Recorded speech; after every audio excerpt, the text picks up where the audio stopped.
En la era digital, gestionar riesgos ya no es una opción. Es un componente esencial para el crecimiento sostenible, la protección de datos y la continuidad de los servicios.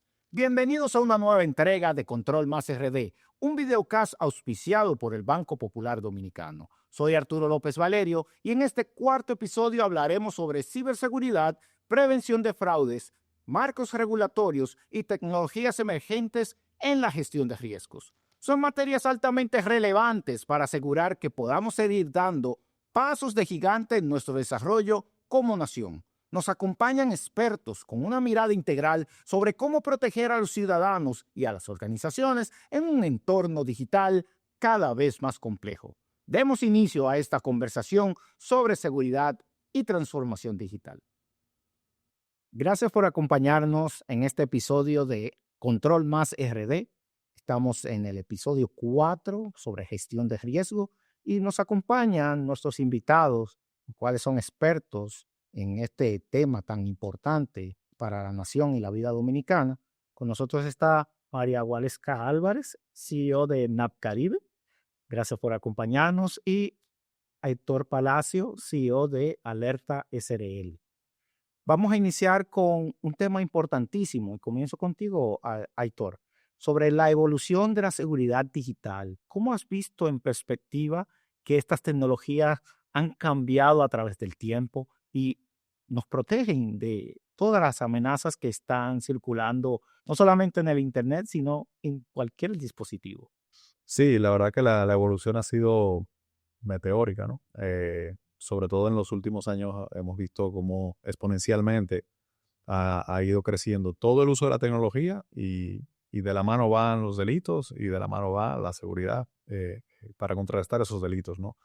Podríamos empezar pues desde el inicio de las computadoras y de los sistemas informáticos donde solamente había que proteger, digamos, el bien físico, eh, porque no había conectividad entre los diferentes sistemas. Yo creo que hay varios hitos importantes que son los que hacen que la tecnología se desarrolle, pero que a la vez se vuelva vulnerable. Y uno de los grandes hitos es cuando empiezan a interconectarse los sistemas y es donde empieza a hablarse por primera vez o a surgir temas como firewalls, ¿no? Para controlar los accesos permitidos solamente, ¿no? a la información y a los sistemas digitales. Eh, Después el siguiente hito diría yo que es el Internet, ¿no? Y cuando esa interconexión se vuelve ya algo masivo de uso cotidiano, al principio con los correos electrónicos y con las páginas web, y empiezan a ver los primeros ataques que pudieran ser masivos, ¿no? Ya ahí empezamos a hablar de malware, ransomware y otra serie de de temas y se empieza, ¿no? a generar también una cultura de seguridad entre los usuarios, que es también importante. Y creo que el tercer hito importante es cuando salimos de espacios controlados, físicamente controlados. Antes utilizábamos por las computadoras en los lugares de trabajo, en las casas, y empezamos a tener una actividad económica y comercial fuera de los lugares de trabajo con dispositivos móviles, ¿no?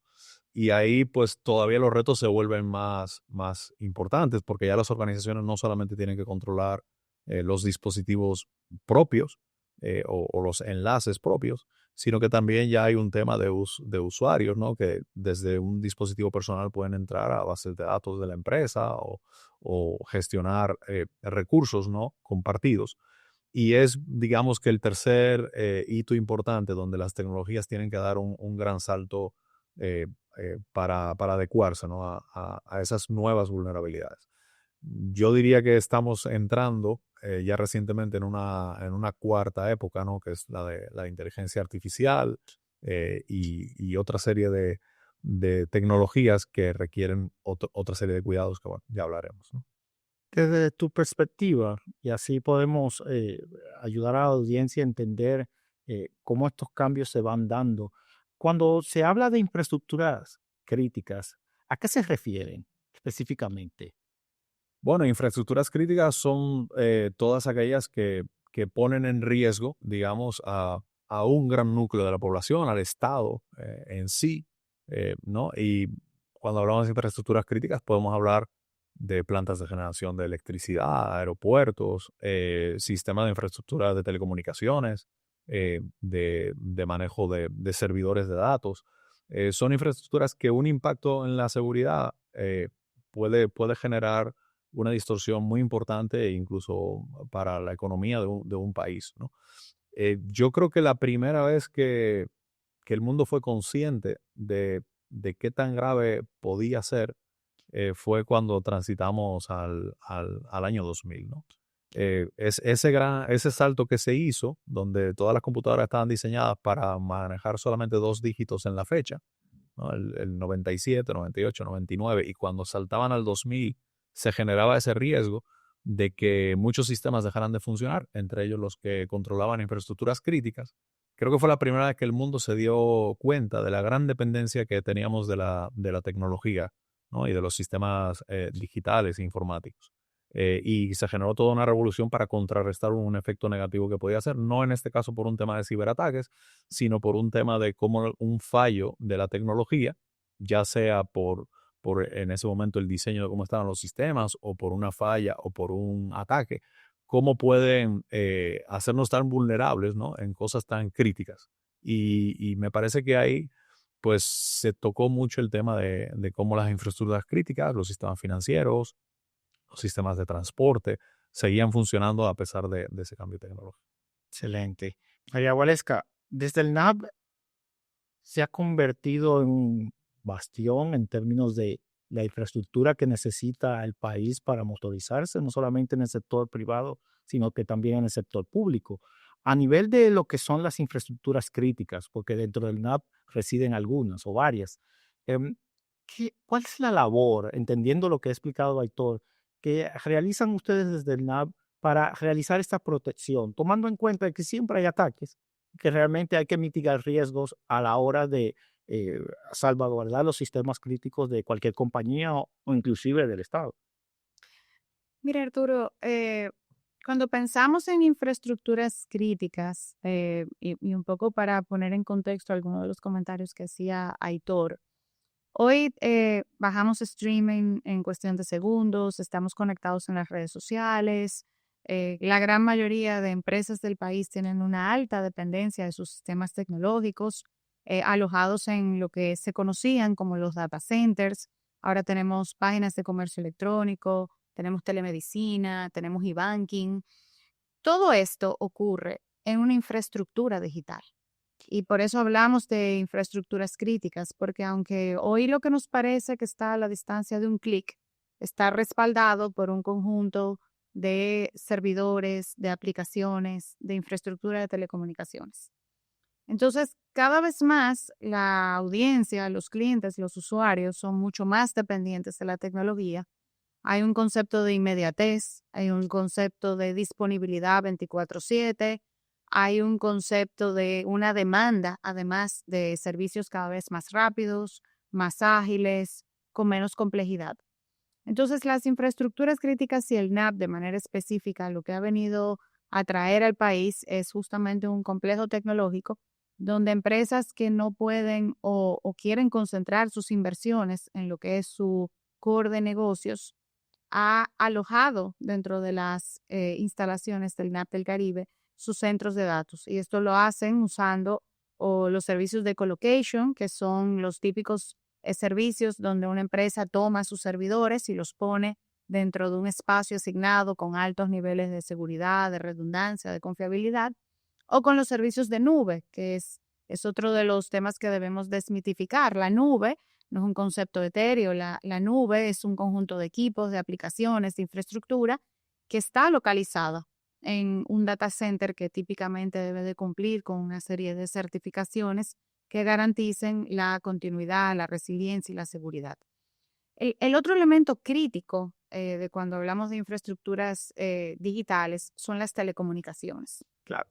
Podemos tener los servidores más robustos, los data centers más fuertes, pero si nos quedamos sin la conectividad, pues ni nuestros usuarios ni nuestros clientes se pueden conectar y se pueden servir de las aplicaciones que están respaldadas por esa infraestructura digital.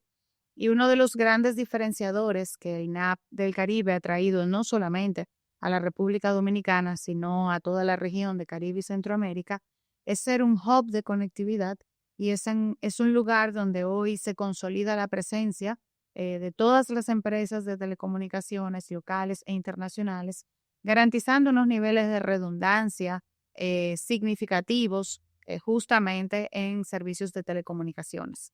Entonces, cuando miramos la economía de nuestros países y vemos que la gran mayoría de empresas e instituciones públicas sirven a sus clientes a través de sus plataformas digitales, esas plataformas digitales están respaldadas por esa infraestructura digital que debe de venir con varias características importantes que son las que hemos desarrollado en el INAP y son los niveles de redundancia a nivel de temas eléctricos, los niveles de redundancia a nivel de todo lo que son los sistemas de climatización, la redundancia vinculada a los sistemas de telecomunicaciones, todo lo que es el concepto de monitorear, asistir y detener ataques que ya no son solamente físicos, sino que en su mayoría son digitales. Ese conjunto de elementos de seguridad y resiliencia es lo que habilita una mitigación del riesgo de que esas plataformas de las cuales hoy dependen las empresas y el gobierno para ofrecer servicios a los ciudadanos o a otras empresas estén en condiciones, vamos a decir, de altos niveles de seguridad que garantice una continuidad de la operación, aún incluso en condiciones de contingencia, como pueden ser pérdida de conectividad, lluvias, cortes energéticos o cosas mucho más complejas como un huracán, un terremoto, un ataque cibernético. Es garantizar que esa infraestructura digital tenga las condiciones para operar 24/7 a pesar de los incidentes que puedan presentarse en el camino. Excelente. Me impresiona el hecho de que todo ese esfuerzo para articular elementos que quizá muchos dominicanos consideran que están fuera del país, lo tenemos ahí mismo en el nuestro y que están realmente protegidos correctamente y que mitigan riesgos. Y esto nos lleva a algo que no podemos controlar, Aitor, y es los fraudes. Porque ya tenemos la infraestructura, escuchamos a María Gualesca, tenemos conectividad y toda esta información está en el Internet, bien lo dijiste en algún momento, pero también ocurren entonces estos mecanismos que entonces vienen a impactar al usuario o a las empresas. ¿Cómo desde tu perspectiva se puede trabajar a través de sistemas de detección para mitigar los riesgos de fraude o prevenir entonces cualquier tipo de estos esquemas que afecten, como mencioné, tanto a empresas como a individuos? Bueno, yo creo que hay dos factores importantes y de ahí se desprenden muchos más, ¿no? Uno es el tecnológico, eh, que claramente tiene que ver con plataformas tecnológicas que detecten intentos de penetración, que detecten también fuga de datos, que detecten una serie de cosas. Ya con la inteligencia artificial hay muchos sistemas muy avanzados para detectar incluso comportamientos y vamos a decir fuera de lo normal de usuarios propios de las diferentes plataformas. Y ese componente es importante, pero creo que más importante todavía es el de concientización de los usuarios, porque al final todas las personas son usuarios de la tecnología y creo que se ha pasado en la última década, diría yo, ¿no? De que ese tema tanto del uso de la tecnología como de la protección de esos recursos tecnológicos, de esa información, de esa conectividad que habrá o Valesca, era cosa de los tecnológicos a que hoy en día ya tenga que ser de todos, porque al final todos, unos más que otros, son usuarios de esa tecnología y esos recursos que tienen las empresas. Creo que en la parte de utilizar herramientas tecnológicas para protegernos, creo que vamos muy bien encaminados, pero creo que en la parte de concientización es donde más trabajo se debe de hacer, ¿no? Ya hay por ejemplo, la Comisión Nacional de Ciberseguridad está haciendo un trabajo interesante en ese aspecto de concientización Pero yo creo que es labor de todas las empresas también el dar esas herramientas a los usuarios, ¿no? De poder detectar un intento de phishing o cualquier actividad fraudulenta. Lo vemos, ¿no? Donde hay intentos de correos electrónicos que se hacen pasar por una entidad en particular, eh, normalmente haciéndote una oferta espectacular que no puedes rechazar, para que entres a un enlace o para que descargues una foto o descargues el tema de los QRs. También a través de los QRs también se pueden llegar a hacer penetraciones a tu celular. Y si tu celular además está conectado a una institución para la que trabajas, pues a través de ahí pueden llegar a toda la información de las instituciones.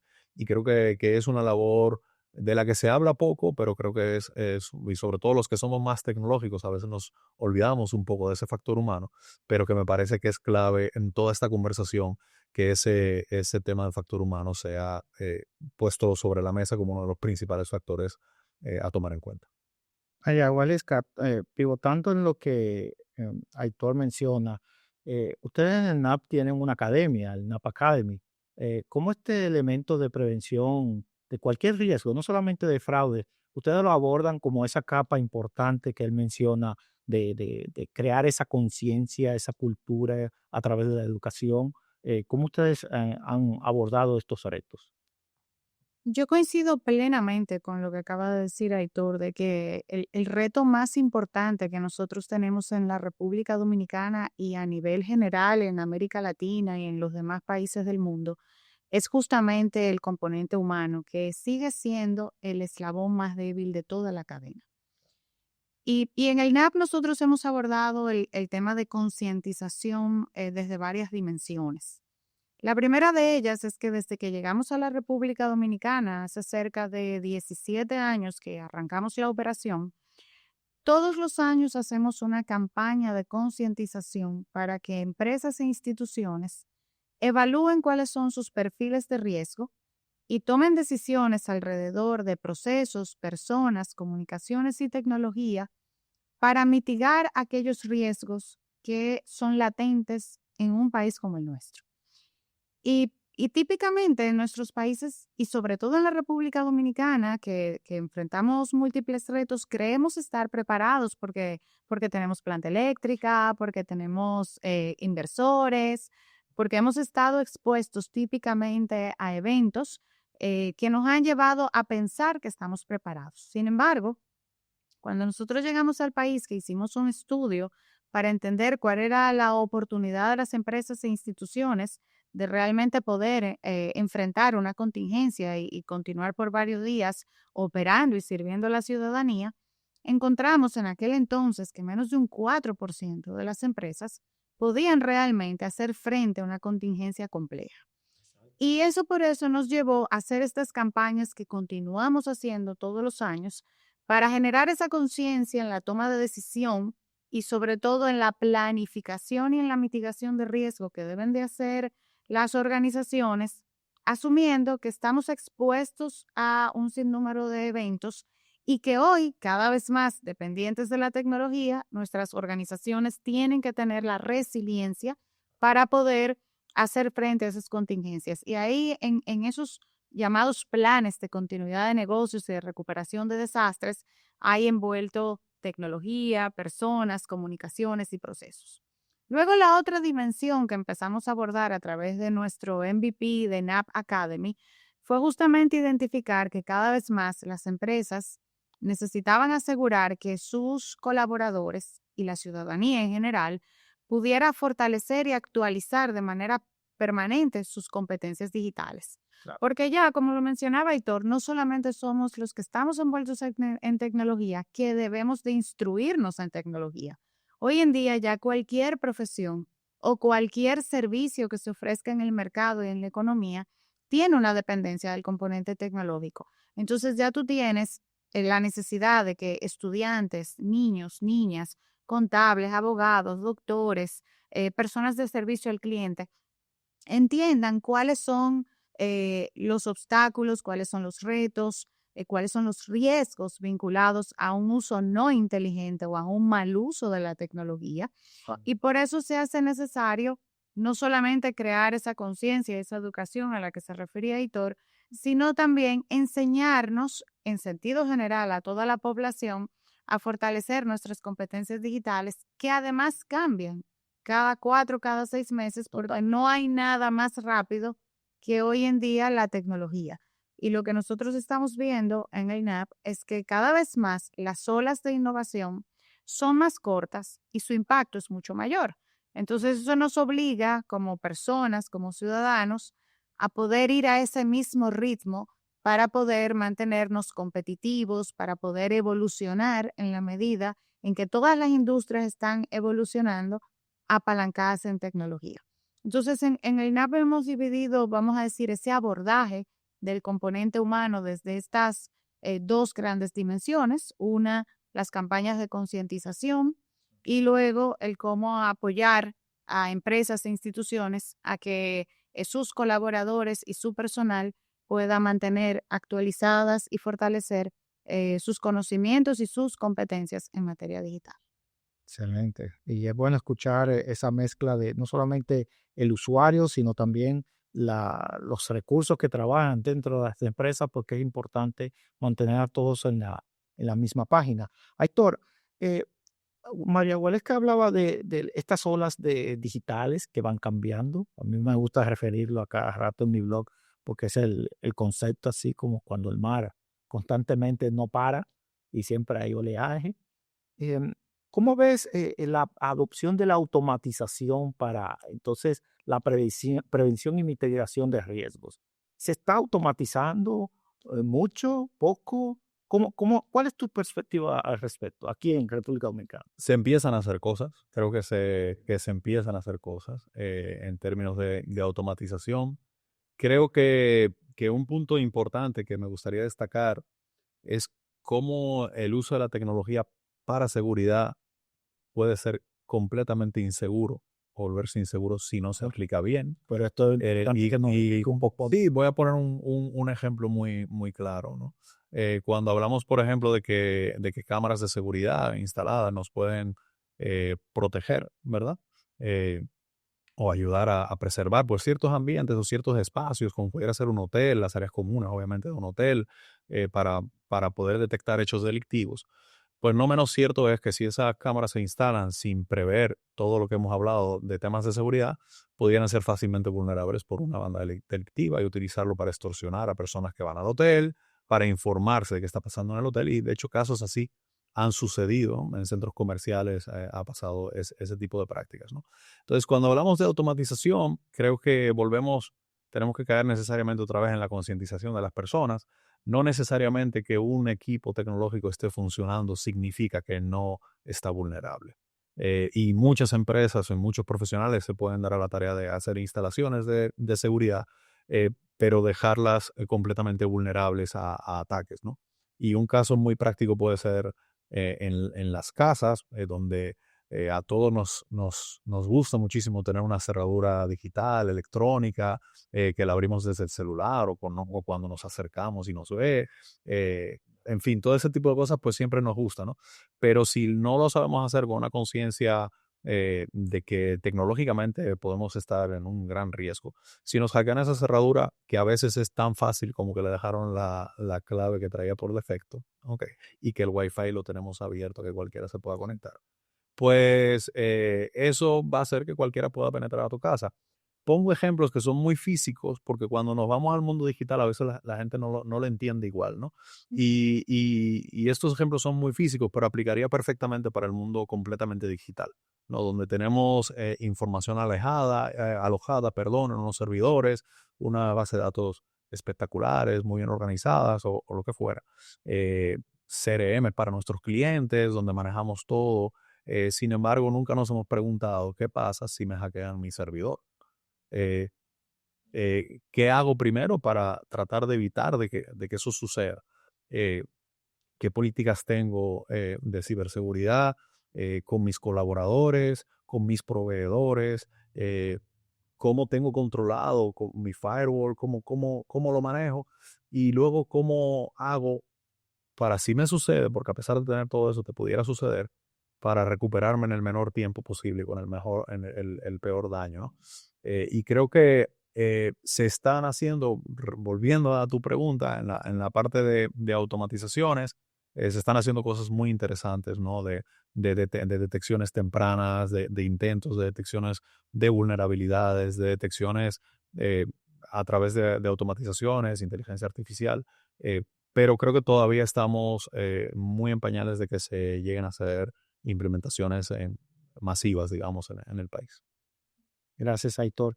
María Gualesca, tomando esto en cuenta y entendiendo que la dinámica de crecimiento del NAP Caribe ha sido basada en automatización, y te he escuchado que has hablado de ese tema en otros foros, ¿cómo ves este maridaje del entrenamiento del talento en ciberseguridad y el conflicto ahora que las automatizaciones pueden dar la percepción al empresariado o a las autoridades del gobierno de que a mayor automatización, inteligencia artificial, entonces no necesariamente debemos tener más talento que pueda certificarse y trabajar en esos ámbitos? ¿Cuál es tu perspectiva al respecto? Mira, la integración y la adopción de estas tecnologías disruptivas y sobre todo el tema de inteligencia artificial es un tema que obliga al país, a las empresas, al gobierno a, a pensar en que la apuesta es educación de alto nivel de calidad. Porque efectivamente todas estas tecnologías nos van a ayudar a automatizar muchísimos procesos y a hacer a las empresas mucho más eficientes y a las personas. Pero eso también obliga a que debe de haber un replanteamiento de los roles de las personas que hoy ocupan ciertas tareas que están llamadas a evolucionar, a transformarse y a ocupar otros roles de mayor complejidad o sofisticación que no necesariamente se puede dejar en manos de la automatización de las tareas. Y voy a poner un ejemplo. Nosotros en el NAP hoy en día manejamos cerca de 25,000 pies cuadrados dedicados totalmente a tecnología y usamos inteligencia artificial para todo lo que son nuestros sistemas de monitoreo, de prevención y detección, tanto de nuestras plataformas operativas como las de ciberseguridad. Claro. Eso no significa que necesitemos menos personas. De hecho, hemos necesitado más personas, pero para atender roles mucho más específicos, mucho más complejos, mucho más sofisticados. Entonces, es correcto que de repente no necesitamos 500 personas para manejar esta operación desde el punto de vista de lo que es la parte de monitoreo, de lo que es los cambios y las actualizaciones que constantemente tenemos que hacer en nuestras plataformas y nuestra infraestructura, pero sí necesitamos probablemente unas 200 o 300 personas con alto nivel de sofisticación Claro. en tareas de cómo asistir a una empresa, a una institución, cuando tiene temas propios de las tecnologías que está usando. Y Aitor mencionaba algo que yo quisiera tal vez volver a ese concepto, Adelante. y es el tema de cuando una empresa que hoy en día tiene alto nivel de dependencia de la tecnología, eh, sus sistemas, sus servidores pueden ser vulnerados. Justamente para eso es que las infraestructuras digitales críticas del país están llamadas a tener niveles de redundancia. Nosotros en INAP tenemos múltiples empresas que justamente tienen en sus data centers una cantidad de servidores, de plataformas, de sistemas para atender a sus usuarios, a sus clientes. Y si esos sistemas se vieran vulnerados, entonces se hace de manera automática un cambio hacia los sistemas que tienen en INAP o viceversa. Hay muchos que operan desde INAP y cuando hay alguna situación que amerita un cambio o un traslado de manera automática a otros sistemas, pues eso se realiza justamente en esa combinación de lo que son las plataformas que manejan los clientes y las plataformas que manejamos nosotros. Y con ese componente de automatización, estas tecnologías disruptivas, habilita que el tiempo de recuperación sea mínimo y que la capacidad que tiene la institución para poder responder ante una contingencia con estas tecnologías, pues se habilita que justamente el proceso se haga de una manera bastante rápida, diligente, y automática, si queremos usar esa palabra. Eso también vincula a ese componente del talento humano, donde ya ese talento humano que tal vez hace unos años estaba vinculado a tareas manuales de hacer ese cambio, ahora sucede con la tecnología, pero ese personal debe de atender otras complejidades de los sistemas que cada vez pues, son mucho más sofisticados y que ameritan vamos a decir, una atención mucho más específica, mucho más especializada.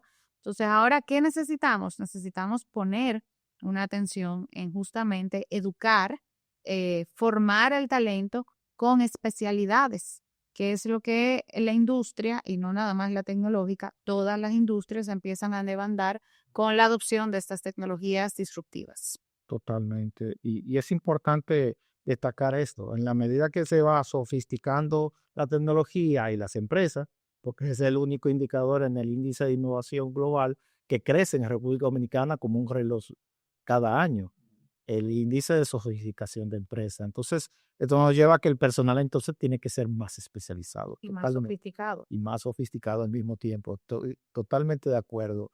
Y esto nos lleva entonces, Aitor, a quizá a dar una mirada a las normativas y marcos, porque hablamos de esta necesidad, pero no necesariamente el marco que nos dibuja la nación para poder operar. Tú que tienes negocio de seguridad y estás bien involucrado con el sector, la seguridad electrónica. ¿Cómo ves? ¿Estamos adelantados? ¿En qué estadio está el país en materia de regulación? Bueno, la verdad es que, y creo que no es solamente un efecto de República Dominicana, yo creo que la tecnología siempre va mucho más rápido que las leyes. O sea, eh, está fuera de competencia, ¿no? La velocidad a la que van las tecnologías con la velocidad a la que pueden eh, hacer leyes los legisladores, ponerse todo el mundo de acuerdo, analizarlo, entenderlo.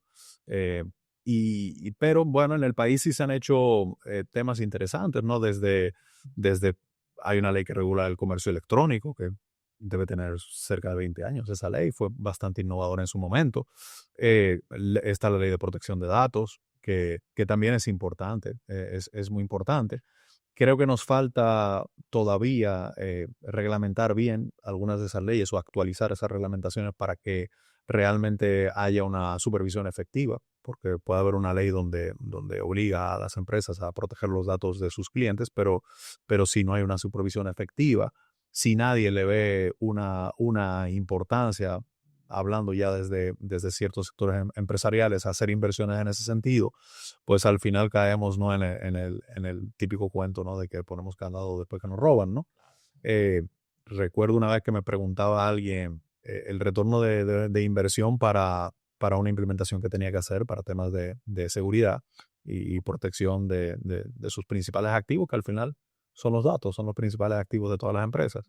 Y yo le decía que se repagaba en 3 días y me decía, pero muéstrame cómo. Dice, bueno, 3 días que dejes de facturar, ahí está el pago ya. Ok, a veces hay que llevarlo a ese nivel tan crudo para que se pueda entender, porque no es una inversión que te va a traer más ventas, no es una inversión que te va a hacer crecer el negocio en otras direcciones, pero te ayuda a proteger un patrimonio y un activo tan importante como hoy en día son los datos, ¿no? Eh, Hay deficiencias, creo, todavía en regular las empresas que dentro del sector se dedican a brindar seguridad, como nosotros, ¿no? Donde hoy en día no hay ninguna regulación, ¿no? Entonces, no hay una ley de seguridad privada que se está debatiendo hace tiempo y creo que es una necesidad importante porque los actores que dentro de la economía nacional que están brindando los diferentes servicios de seguridad, tanto digital como electrónica, pues necesariamente tienen que tener unas competencias, tanto técnicas como morales, para poder dar unos servicios que no se vuelvan en contra, como los ejemplos que ponía anteriormente, ¿no? Interesante y revelador al mismo tiempo. Ah, María Gualesca, el NAP yo lo veo como una puerta al mundo por su labor y obviamente la esencia del negocio. ¿Cómo ves este marco local, pero que quiero quizás que compartas con la audiencia la perspectiva global del NAP? Porque hay muchos acuerdos, hay muchas regulaciones, porque obviamente conecta con países que tienen estructuras ya de ley y de supervisión bien definidas. ¿Cómo el NAP navega las realidades dominicanas con las exigencias del mundo a nivel de seguridad? Mira, eh, es una pregunta capciosa Sí. porque nosotros estamos integrados a más de 240 NAPs alrededor del mundo, cubriendo cerca de 44 mercados. Y eso nos ha puesto en la posición de tener que manejar dos corrientes. La corriente de cómo lo maneja, por ejemplo, la jurisdicción de los Estados Unidos, todo el tema de la ley de protección de datos personal, versus las corrientes de la Unión Europea, que tienen directrices en materia de datos personales, pues muy estrictas y muy rigurosas. Entonces, lograr ese equilibrio entre ese debate internacional que hoy en día existe alrededor de muchos elementos, pues es bastante retador. Sin embargo, uno de los elementos, vamos a decir, claves de la República Dominicana es que nosotros tenemos un marco legal, como mencionaba Aitor, bastante completo. Sin embargo, es necesario entender que una prioridad debe de ser actualizarlo. Nosotros tenemos esta ley de comercio electrónico, tenemos una ley de crímenes y delitos de alta tecnología que hoy ya amerita y que estamos suscritos al convenio de Budapest y ahí pues un poco manejamos esa, vamos a decir, ese engranaje internacional Gracias al acuerdo. por haber suscrito los convenios internacionales, entre ellos el convenio de Budapest en lo que se refiere a crímenes y delitos de alta tecnología, pero que ya es una ley que amerita un refrescamiento, que amerita una actualización, porque es una ley que data de más de 10 años. Luego tenemos una ley de protección de datos personales, pero que se queda corta para lo que hoy en día ya son las exigencias justamente de esa comparación de los demás países. Y tenemos la necesidad de tener una ley de ciberseguridad, ya no solamente para regular los crímenes y delitos de alta tecnología, sino para ayudar a mitigar todos los eventos que nacen alrededor de un mundo totalmente virtual.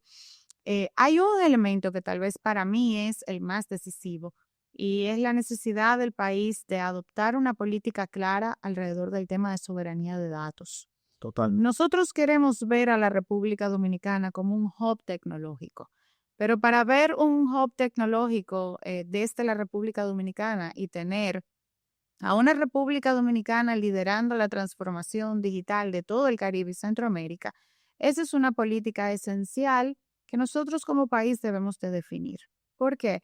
Porque alrededor de toda esta adopción de los temas de inteligencia artificial está esta postura de la creación de los ecosistemas de inteligencia artificial que empiezan ya a darse en los diferentes países y que requieren varios temas. Uno, infraestructura digital de alto nivel en los países locales, la creación de contenidos locales y también el asegurar esa soberanía de los datos dentro de ese ecosistema protegido por la legislación o la jurisprudencia de cada país de origen.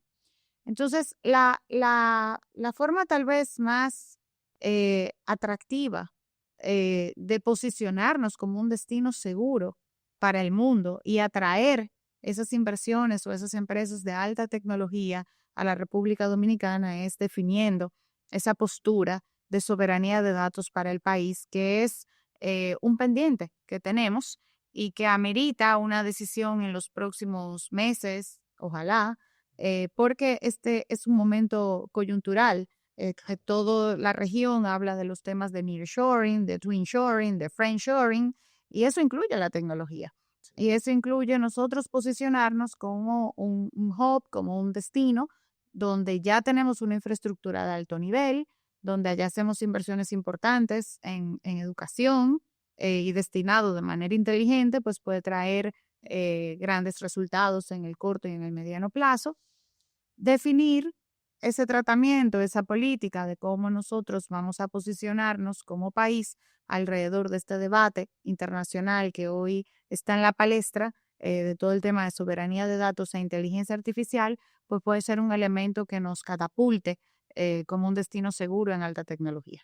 Interesante y necesario escucharlo, porque creo que como bien apuntas, la soberanía de datos nos va a dar esa flexibilidad pero al mismo tiempo ese empuje de modernidad que necesitamos actualmente. Y eso nos lleva ya a la recta final de este episodio, donde, Héctor, te quiero preguntar, hay muchísimas tecnologías emergentes a nivel de eh, mitigación de riesgos y gestión de seguridad, pero si te tocara definir una, o sea, elegir una, ¿cuál sería para ti la más importante? Una tecnología emergente que puede ayudar a impactar el mercado de la seguridad. Mira, predecir el futuro es un poco complicado. Creo que la mejor manera de hacerlo es evaluando un poquito la historia y cómo han venido las cosas, pero yo creo que hay algo de lo que se está hablando mucho y que me parece que va a ser determinante, y es que ya viene, es un concepto viejo, pero aplicado ahora diferente, que es eh, behavior track o seguimiento al comportamiento, ¿no? Y se está haciendo cosas bien interesantes, tanto con imágenes de cámaras de seguridad como con el uso que le damos a, a nuestra vida digital, ¿no? En nuestro comportamiento humano, ¿no? Para poder predecir posibles hechos delictivos, posibles fraudes y comportamientos que hay una línea muy fina entre privacidad y seguridad que siempre ha estado ahí. Eso siempre ha estado ahí, pero que ahora cada vez es, creo que más evidente. Pero yo diría que esa explotación que se está haciendo de las imágenes de seguridad, que hasta hace poco simplemente se grababan para ir a ver lo que había pasado en algún momento determinado, y que ahora podamos hacer análisis predictivos desde una cámara, pongo un ejemplo de un cajero automático, por el comportamiento que está teniendo la persona, por la transacción que está realizando en ese momento, poder identificar de manera completamente automática si está siendo apuntada por una persona detrás para hacer esa transacción. Eh, pues ese tipo de análisis donde se integra video con, como digo, el uso de la tecnología, en este caso a través de un cajero automático y de todos los sistemas bancarios asociados a esa transacción, eh, eso explotado a muchos demás ambientes, aeropuertos y un montón de lugares. Creo que es una de las tecnologías que vamos a ver cómo va evolucionando súper rápido y con un nivel de confianza muy alto. Un sistema automatizado nos va a poder decir que se está cometiendo un delito sin que nadie haya intervenido en su detección. Excelente. Interesante a la vez. Gracias, Aitor. María Guaresca, brevemente, y ya que estamos en la recta final, ¿puedes decir cuál sería esa tecnología que tú ves que haría un cambio real o impactante en el marco de la gestión de riesgos? Mira, yo diría, uno, todo lo que es la implementación de analítica avanzada dentro de nuestras organizaciones. Y solo para darte este dato, el mundo ha creado en los últimos 4 años la misma cantidad de datos que el mundo creó desde su origen hasta el 2000, hasta el 2020. Impresionante. Entonces, los datos estructurados y no estructurados, usados de manera inteligente, pueden ser una herramienta muy poderosa. Entonces, si somos capaces de usar de manera inteligente la cantidad de datos que ya cada una de nuestras empresas está generando, vamos a tener una mejor oportunidad para mitigar riesgos, y no solamente riesgos tecnológicos, riesgos financieros, riesgos de crédito, riesgos de laborales, cualquier cantidad de riesgos, si somos capaces de usar en un porcentaje mínimo la gran cantidad de datos que nuestras organizaciones están creando. Luego el concepto de zero trust o cero privilegio.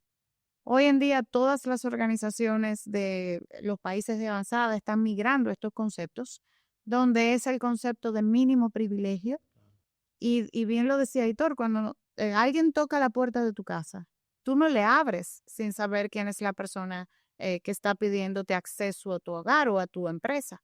De la misma manera, en el mundo virtual, cada vez más tenemos que evitar dar accesos sin saber quién es la persona que los está pidiendo, y eso es el equivalente a tú dar un clic. Entonces, cuando somos capaces de embeber esta tecnología de de Zero Trust en todos nuestros dispositivos, en todos aquellos elementos que hoy en día están conectados al Internet, que es nuestro nuevo perímetro. Entonces, con eso tendremos una mejor oportunidad de minimizar los accesos no autorizados o de personas que no necesariamente están queriendo tener el acceso para temas positivos. Y finalmente, un tema que lo hemos venido conversando a lo largo de la conversación, inteligencia artificial. Cada vez más nos estamos moviendo a un mundo totalmente digital. Somos ya irreversiblemente digitales. Solo para ponerte una idea de referencia, hoy en el Security Operations Center, en el SOC del NAP, nosotros manejamos cientos y miles de alertas por segundo. Hacerlo de la mano humana es simplemente imposible. Se necesita integrar inteligencia artificial para poder entender, mitigar y filtrar aquellas alertas que realmente ameritan una atención simple o compleja. Entonces, así en todo lo que son los elementos de tecnología que todas las empresas estamos adoptando para nuestro quehacer diario, la inteligencia artificial puede ser una herramienta muy poderosa. Y yo la comparo como un martillo. Un martillo tú lo usas o para destruir o para construir. Y hoy con la inteligencia artificial tenemos esa oportunidad de construir. Y es equivalente a como veíamos hace unas décadas la llegada del Internet. Hoy nadie concibe su vida sin la electricidad y el Internet. La inteligencia artificial trae ese mismo fenómeno con un diferenciador importante. La adopción y la forma acelerada en la que va a causar las disrupciones es mucho más alta y mucho mayor que las disrupciones que fueron generadas por esas tecnologías de hace muchas décadas. Entonces yo creo que en la combinación de esos elementos nos depara un futuro digital al que definitivamente tenemos que apostar para mitigar riesgos. Gracias, María Gualesca, por tus palabras. Así concluye este episodio y también esta serie de conversaciones que hemos compartido con ustedes en el videocast Control Más RD. Hoy nos llevamos una visión más clara sobre los retos y soluciones que plantea la gestión de riesgos en el entorno digital. Agradecemos profundamente a María Gualesca Álvarez y a Aitor Palacio por compartir sus experiencias y conocimientos. También les agradecemos a todos ustedes por acompañarnos durante estos episodios que ponen en perspectiva el salto de gigante que la República Dominicana ha experimentado en los últimos años gracias al resorte tecnológico. El país es un referente en la región en crecimiento y desarrollo y sin dudas la tecnología es el impulso que ha permitido buena parte de dicha fortaleza. Para continuar explorando cómo la transformación digital impacta la vida cotidiana y profesional en nuestro país, les invitamos a visitar popularenlinea.com/un salto de gigante. Gracias por ser parte de este espacio. Hasta la próxima ocasión.